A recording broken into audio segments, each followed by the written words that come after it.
بسم اللہ الرحمن الرحیم۔ السلام علیکم۔ آج کا موضوع ہے قرآن پاک کی ٹرانسلیشن، ان کی آیات۔ سورہ تغابن 12 آیت اللہ کی اور اس کی رسول کی اطاعت کرو۔ سورۃ قصص آیت نمبر 24 اے ہمارے پروردگار، تو جو کچھ بھلائی میرے طرف اتارے میں اس کا محتاج ہوں۔ سورۃ مزمل آیت نمبر 20 اور اللہ سے معافی مانگتے رہو، اللہ یقیناً بخشنے والا ہے، رحم کرنے والا ہے۔ اے میرے رب، میرے معاملات کو آسان فرما، انہیں مشکل نہ بنا، ان کا خاتمہ خیر پر فرما، اور ہم تجھی سے مدد مانگتے ہیں۔ سورۃ الشعراء 80 آیت، اور جب میں بیمار ہوتا ہوں تو وہی مجھے شفا دیتا ہے۔ اور تمہارے رب نے فرمایا، مجھ سے دعا کرو، میں تمہاری دعا قبول کروں گا۔ چینل کو سبسکرائب کر دیجیے گا، لائک کر دیجیے گا، شیئر کر دیجیے گا۔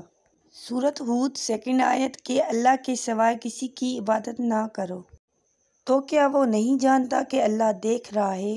سورۃ توبہ 40 آیت غم نہ کرو، اللہ ہمارے ساتھ ہے۔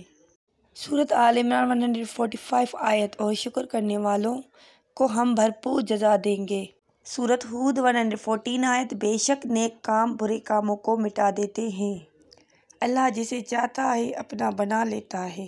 سورۃ مومنین آیت 116 غرض بہت اونچی شان ہے اللہ کی جو صحیح معنی میں ہے، بادشاہ ہے، اس کے سوا کوئی معبود نہیں، وہ عزت والے عرش کا مالک ہے۔